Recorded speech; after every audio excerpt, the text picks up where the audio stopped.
All right, fire away. What do you got today? How's Sheldon Day? Good, he practiced today. And you expect him to play Saturday?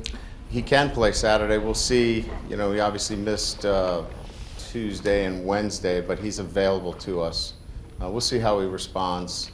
You know, it'll be a game time decision, but he practiced today. Looked pretty good. If he can't go, I mean, is it Isaac or is it a combination of all those guys? It's a little bit of everybody. Yeah. All hands on deck. How are you feeling with your team just after, you know, a couple trips, late nights? They feel fresh? I mean, I'd like to get in before 3 a.m. the last couple of weeks, but it is what it is, and our guys we've managed them well, and I think they've done a very good job of taking care of themselves. They understand. They knew what the schedule was going to be like, but no excuses. They've had a good week of practice. I think we've managed them well, and you know, they're ready for, you know, what's going to be a tough physical four-quarter matchup against you know, a very good team in Michigan State. And it's hard to minimize how tough this game can be because it is another Big Ten opponent, and the difference between 2-2 and 3-1 is huge. Well, you know, for us, it's, you know, we never get too caught up in the record as much as how we play and how we prepare, you know, and so, you know, for us, our focus all week has been on our preparation and making sure, like you said earlier, is that, you know, the kids get the proper rest. You know, we got other things we got to do. We got to get to class. We got to make sure we take care of all those things and all those responsibilities. And I think our kids have done a very nice job. So we really don't get too caught up on, you know, what the record is. We get caught up on our preparation and knowing our opponent in Michigan State and know what we need to do on Saturday. Right, you've been doing this a long time, and I'm sure you get a sense of how your team's ready each week, you know, whether Grand Valley all the way through here. Games like last weekend where your players talk about, yeah, execution wasn't there, or we just, you know, weren't dialed in. Do you ever get a sense of that during the week? Do you get a sense of it in, you know, walkthroughs before the game? Is it in the locker room, or is it one of those things that just happens and that's the only way that you know? No, I think there's always going to be a little bit of uncertainty when you're dealing with 18 to 21-year-olds. That's going to be the given, and that's why the gray hair and all those things, the weight gain, all that. But I think as you go along, you do get to know your team and how it's going to respond. I think at times I use the phrase or the analogy, whatever the right way to say this is, that our guys were like hunting dogs last year. In other words, when it was time to go, we knew what to expect. Mm-hmm. We're not there yet, but we're getting. I'm getting a better feel for our football team each and every week. I'd like to be there right now. The problem we have is that our first 4 weeks don't allow us time to really grow up. You know, you got to be who you are right out of the gates. Mm-hmm.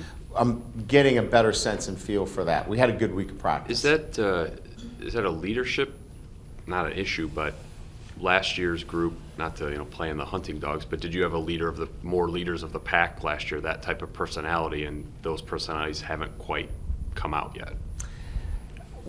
You know, I wouldn't say that, because it then would be construed as that we have a lack of leadership. We lost some key positions. You know, mm-hmm. we went through a great deal of our season with Everett Olson, and now we changed back to Tommy. You know, so we had to kind of learn a new system back again on offense, and I think we're growing there. I think we saw signs of that against Purdue in the second half. Tommy really taking that offense over. You know, but we're 3 weeks into it. Right. On the defensive side, you know, that middle linebacker, you know, he's the leader, and that safety. Those are two positions that we're still, you know, in flux a little bit with. So.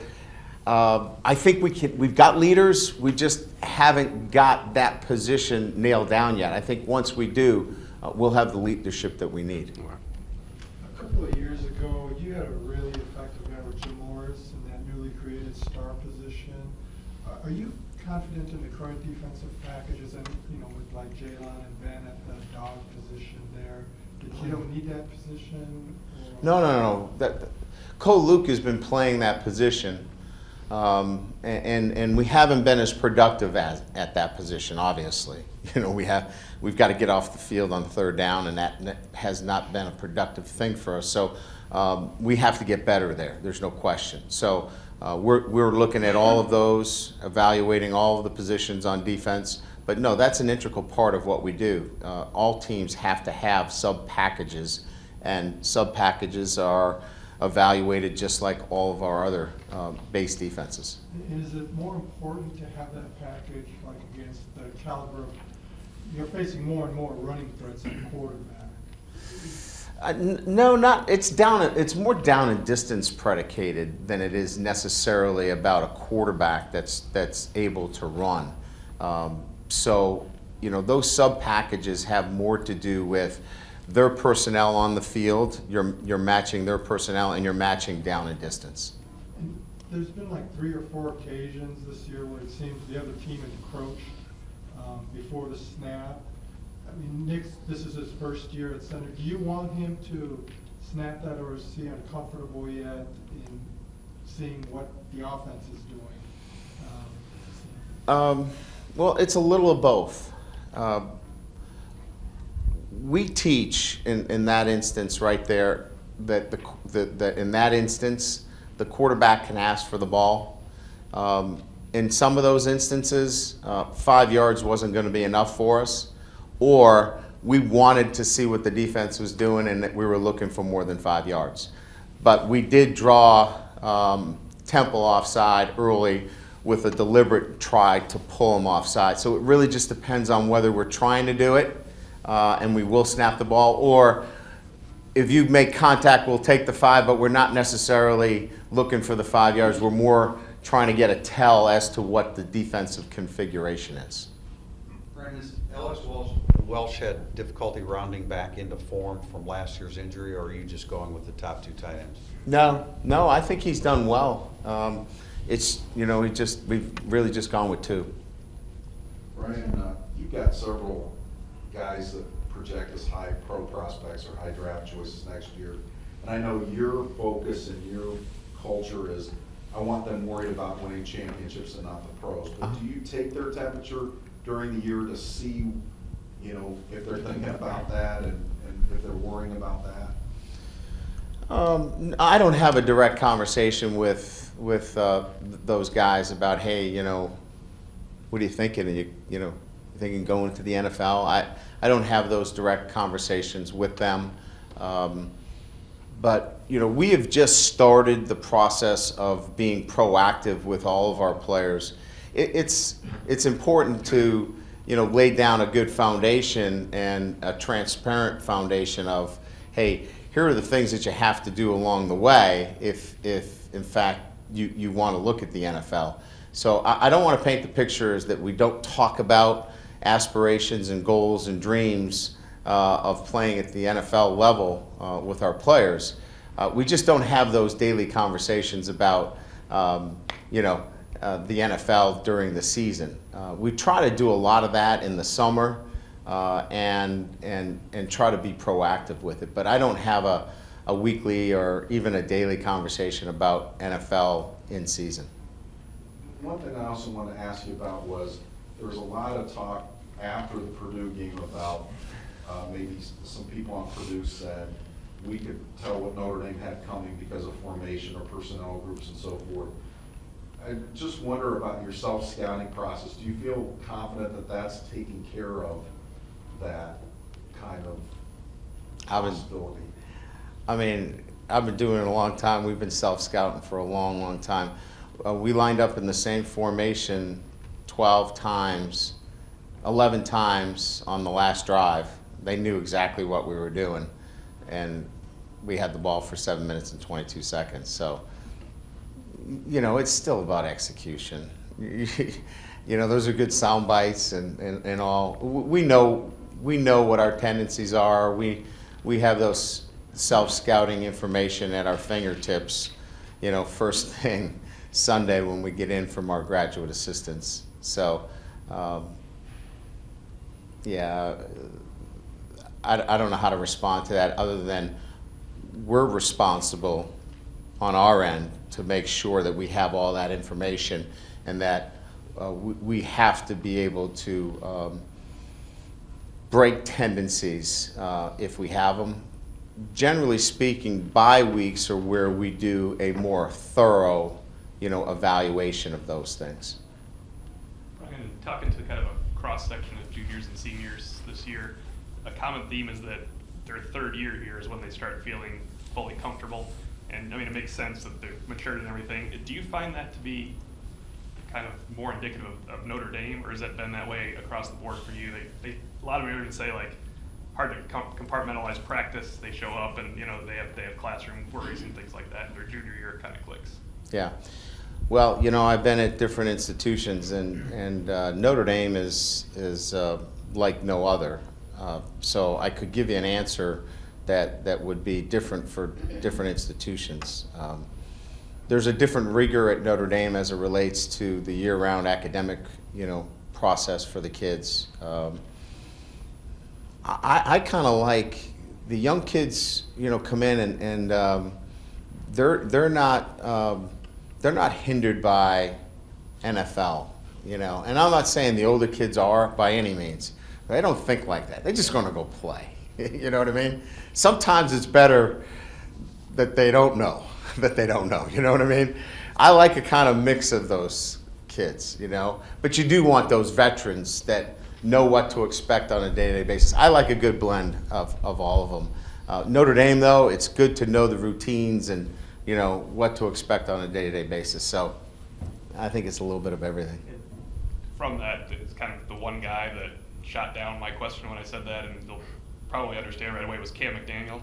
He seems to have self-confidence that is, it seems to have a self-confidence that's not overly cocky, that he kind of looked at me and said, no, I was ready to go when I set foot on campus. Is that, do you see that in him all the time? Oh, absolutely. Cam is extremely driven, and he has a strong belief system. He believes in all the things that are in his life. He has a plan, and he follows that plan to the letter. And he's a very confident and driven young man. Ryan, Michigan State's offensive line has given up 3 sacks in 3 games. What do you think is key to putting pressure on Connor Cook? Well, I think a couple of things. First of all, we've got to get him in some predictable down and distance situations, to throw the football. They've been able to manage down and distance very well. I think if we can get him into some predictable passing situations where we can, force them, to throw the football, and we know it, that's going to help us, because they've got some balance now where, they can run the football with the quarterback in some longer yardage situations and put you in at risk if you're firing upfield and they're running the quarterback. They've been able to balance that out pretty good. So we got to get in some predictable situations, and we got to win some one-on-one matchups. Some that we haven't won so far that we need to win this weekend. And I think 9 of the 13 past games have been decided by a touchdown or less. Do you think this week will be a close one? I'll check my crystal ball, but my guess is this will be another close, hard-fought game. You've got 2, really good teams, 2 physical teams that I think that both of them are going to play good football. So my expectations is that somebody's going to have to make a play late in the game. And what are some memorable moments that come to mind for you when you think of this Big Ten matchup? Well, I would say, last year, the way our kids played on the road, in a very difficult environment, playing on the road. And, you've got to, when you go up to East Lansing, you've got to play in a very hostile environment, and I thought our kids handled themselves very well.